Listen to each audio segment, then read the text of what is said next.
लोकसभेच्या निवडणुका चालू होत्या. परभणीला महादेव जानकर तिकडे उभे राहिले होते जाऊन. हा बहादर काय म्हणला माहिती आहे का, महादेव जानकर इकडे ओपनच्या जागेवर कशाला येऊन उभा राहिलाय म्हणला.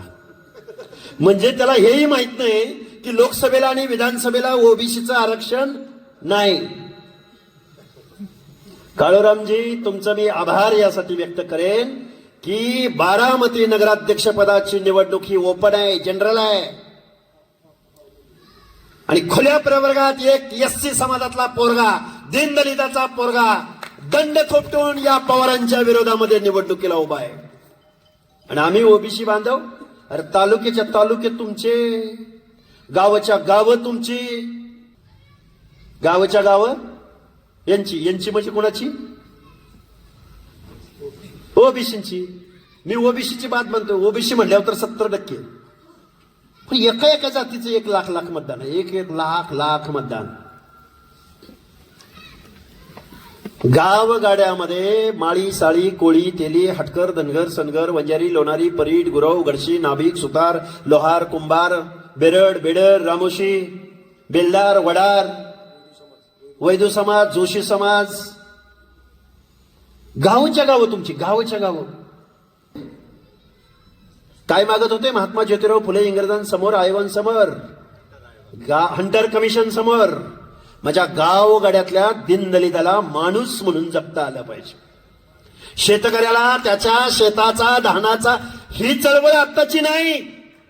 शेतकऱ्यांची चळवळ आत्ताची नाही, आंदोलन आत्ताचं नाही.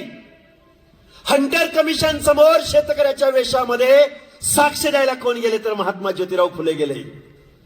त्या महात्मा ज्योतिराव फुलेंना तुम्ही आम्ही समजून घेतलं नाही. डॉक्टर बाबासाहेबांना तुम्ही आम्ही समजून घेतलं नाही. राजर्षी शाहू महाराजांना तुम्ही आम्ही समजून घेतलं नाही. राजर्षी ही पदवी कुणी दिली शाहू महाराजांना? राजर्षी ही पदवी शाहू महाराजांना उत्तर प्रदेश मधल्या कुर्मी महासंघानं दिली.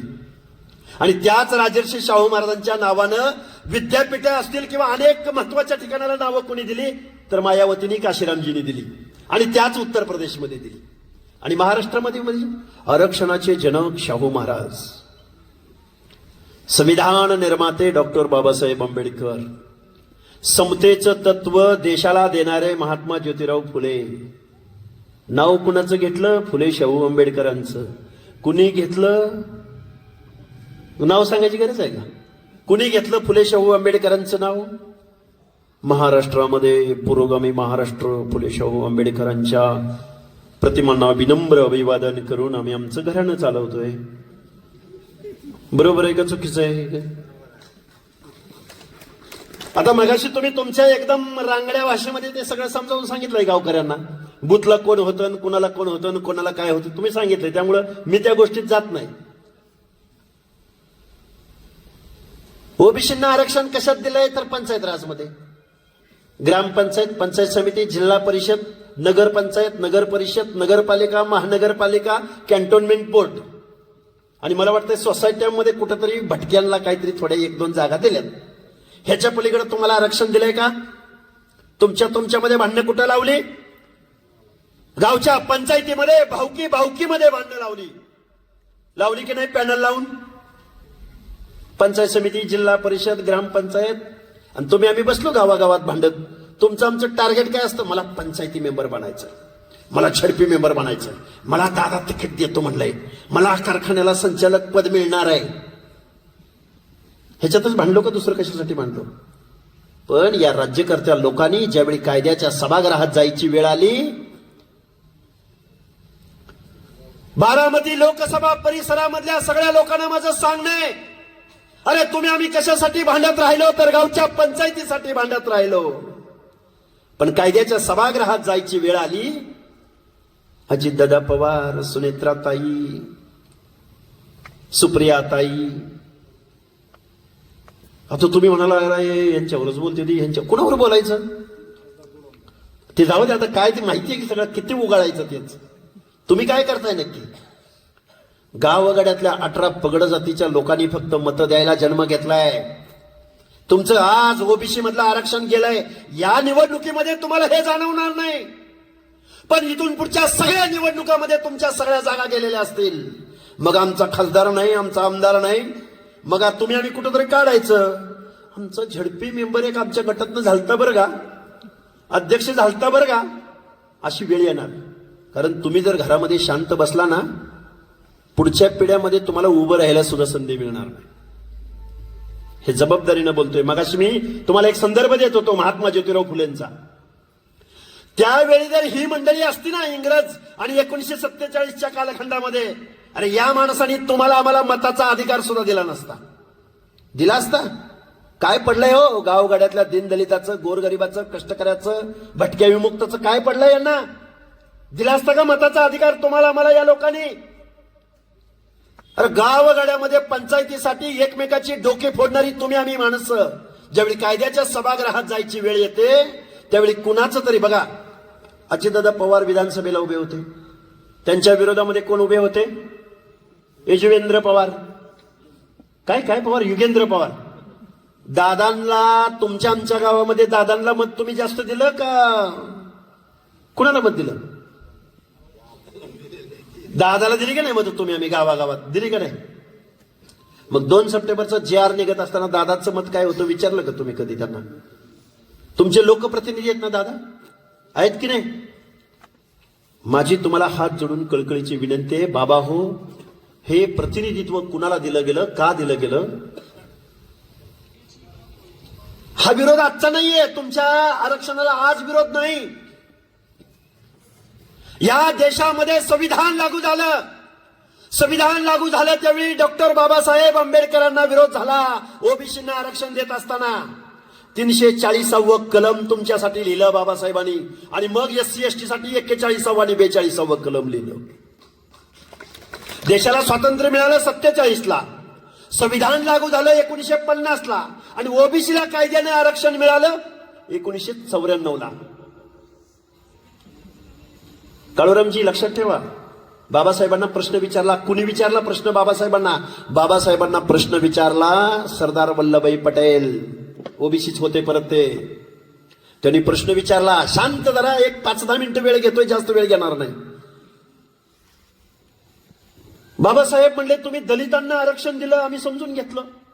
ज्यांच्या बाबतीमध्ये छूत अछूतपणा पाळला गेला, अनटचेबिलिटी, काय टचेबिलिटी, अनटचेबिलिटी, स्पृश्य अस्पृश्यता ज्यांच्या बाबतीमध्ये पाळली गेली, त्या दलितांना तुम्ही आरक्षण दिलं, आम्ही समजून घेतलं. तुम्ही म्हणले शेड्यूल्ड ट्राईब्सला आरक्षण दिलं, म्हणजे आदिवासींना आरक्षण दिलं, ट्रायबल लोकांना आरक्षण दिलं, तेही आम्ही समजून घेतलं. जे जंगलात राहिले, डोंगरदऱ्यात राहिले, त्यांचं प्रतिनिधित्व तेही तुम्ही समजून घेतलं. पण गावगाड्यातल्या माळ्याला, कोळ्याला, तेल्याला, धनगराला, वंजाऱ्याला, लोणाऱ्याला, म्हणजे गावातल्या आताचे जे सगळे ओबीसी, सोनार, सुतार, लोहार, ह्यांना काय आरक्षण देताय तुम्ही बाबासाहेब? त्यावेळी महामानव डॉक्टर बाबासाहेब आंबेडकर बोलले, गावगाड्यातल्या, गावकुसातल्या दीनदलिताला मी कायद्यानं सूचीबद्ध आरक्षण दिलंय. सूचीबद्ध म्हणजे शेड्यूल्ड कास्ट, शेड्यूल्ड ट्राईब्स, मी यांना कायद्यानं आरक्षण दिलंय. पण ओबीसींना मला आरक्षण यासाठी द्यायचंय की गावच्या डोंगराच्या कुशीला कुठंतरी माझा बेरड समाज, वडार समाज, मेंढपाळ बांधव आणि गाव कुसामध्ये गावच्या वतनदाराला केंद्रबिंदू मानून ज्या ज्या बलुत्यानं अलुत्यानं काम केलं, मग त्यामध्ये नाभिक आहे, सुतार आहे, लोहार आहे, कुंभार आहे, तेली आहे, तांबोळी आहे, बागबान आहे, या माणसाने गावच्या वतनदाराला, गावच्या प्रमुखाला, गावच्या पाटलाला प्रमुख म्हणून सेवा देण्याचं काम इथल्या व्यवस्थेमध्ये गेल्या शेकडो वर्षामध्ये केलं. त्या माणसांना सुद्धा मला शिक्षणाच्या प्रवाहात आणायचंय, निर्णय प्रक्रियेत आणायचंय, आणि या स्वतंत्र अशा भारत देशामध्ये त्यांना मान सन्मानानं जगवायचंय. म्हणून मी ओबीसींना आरक्षण देतोय. नाही बाबासाहेबांना तुम्ही आम्ही समजून घेतलं. 94ला मिळालेलं आरक्षण 2004ला सुशीलकुमार शिंदेच्या एका JRनं संपलं. आरक्षण म्हणजे गरिबी हटाव नाही. आरक्षण मिळालं म्हणून प्रत्येक घरामधला कलेक्टर होणार नाही. आरक्षण मिळालं म्हणून प्रत्येक घरातला पोरगा झडपी मेंबर होणार नाही. आरक्षण मिळालं म्हणजे घरावरती सोन्याची कौलं लगेच दुसऱ्या दिवशी बसणार नाही. तसं असतं तर काळूरामजी एससी आणि एसटी बांधवांना 1950ला आरक्षण मिळालंय. अजूनही झोपडपट्टीच्या बाहेर त्या माणसाला जाता आलं नाही. अजूनही मान सन्मान इज्जत त्यांना देऊ शकलो नाही. आणि एखाद्या कलेक्टर पोरग झालं तर त्याला सरकारचा जावाई म्हणून नव्या पद्धतीने हिणवण्याची प्रथा आज चालू झाली. अरे शेकडो वर्षाचा जाच आहे तो कुठं 75 वर्षात संपतो का? पण गावगाड्यातल्या दीनदलित ओबीसी बांधवांनी एकत्र चालले नाहीत, एकत्र येऊन बोललेच नाही. ज्या गावगाड्यातल्या गावातल्या ग्रामदैवताच्या गाभाऱ्यामध्ये ज्या लोकांना प्रवेश नाकारला गेला, मी गरिबीचं नाही बोलत, गरिबी कर्माने येते जाती. एखादा गरीब झाला म्हणजे त्याची इज्जत नाही कमी होत, पण जन्मानं जात जन्मानं येते. जन्मानं जात ऍफिडेव्हिटद्वारे मिळत नाही. महाराष्ट्राच्या मुख्यमंत्र्यांना माझं सांगणं आहे, भारतातलं आरक्षण हे वर्गावर नाही, टिंगरे साहेब वर्गावर नाही, आहेरे नाहेरेवर नाही, आर्थिक कारणासाठी या देशातलं आरक्षण नाही. वर्ण व्यवस्थेच्या विरोधामध्ये इथले वर्ण संपण्यासाठी, जातीभेद संपण्यासाठी, वर्ण व्यवस्थेवर आधारित, समाज संरचनेवर आधारित इथलं रिझर्वेशन आहे. हे संविधानाला अपेक्षित आहे, हे कायद्याला अपेक्षित आहे. सर्वोच्च न्यायालयानं 650 पानाचं जजमेंट दिलं. आरक्षण गरिबी हटावचा प्रोग्राम नाही, आरक्षण हे प्रतिनिधित्वाचा कायदा आहे. रिप्रेझेंटेशन, प्रतिनिधित्व, ॲडिक्विट रिप्रेझेंटेशन, पर्याप्त प्रतिनिधित्व, शिक्षण आणि नोकरीच्या एंट्री पॉइंटला, आणि पंचायत राज मध्ये दिलंय ओबीसींना आरक्षण. दुसरीकडे कुठं नाही. कुठं? पंचायत राज मध्ये आरक्षण दिलंय. कुठेतरी एखादा ओबीसीचा माणूस नाना देवकते सारखा झडपीचा अध्यक्ष व्हायला लागला होता. आता नानजी देवकतेंना म्हणून आरक्षण गेले. आता ह्या निवडणुकीत तुम्हाला थोडं मागं पुढं करतील, पण पुढं तुम्हाला कोण देणार आहे? त्यांच्या जागेवरती कोण आलं? दाखव द्या का ते, दाखवा आणि मग मी सांगतो. आता पोरांनी प्रयोग केलाय बरं का, लय तुम्हाला करेक्ट समजेल असं काही नाही, पण घ्या. हात सोलावी लागते, आडनाव बदलावं लागतं, खोटी नोंद दाखवून ओबीसीचा बोगस दाखला मिळवावा लागतो.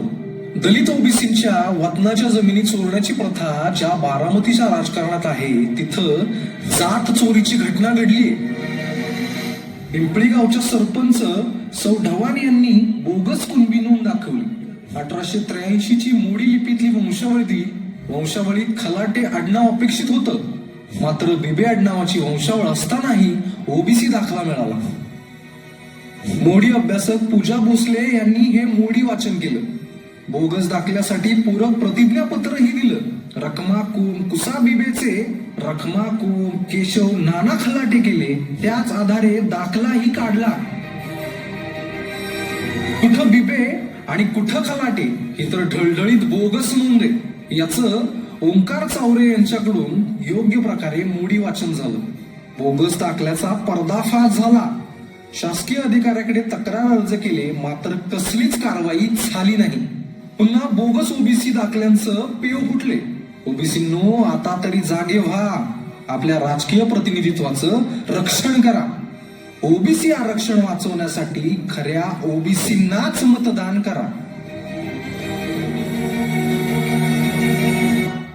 बरं, हे काय आहे? दाखला वंशावळ कुणाची चोरली? तर रखमा कोम कुसा बिबे म्हणजे धनगर. आणि आरक्षण कुणाचं घेतलं? काय नाव? मंगलताई हरिबा केसकर. त्या बी कोण? आता काय योगायोग आहे मला काय माहिती नाही बरं का. काय योगायोग आहे बघा ना. जात चोरली कुणाची? धनगराची. आणि अधिकार हिरावला कुणाचा?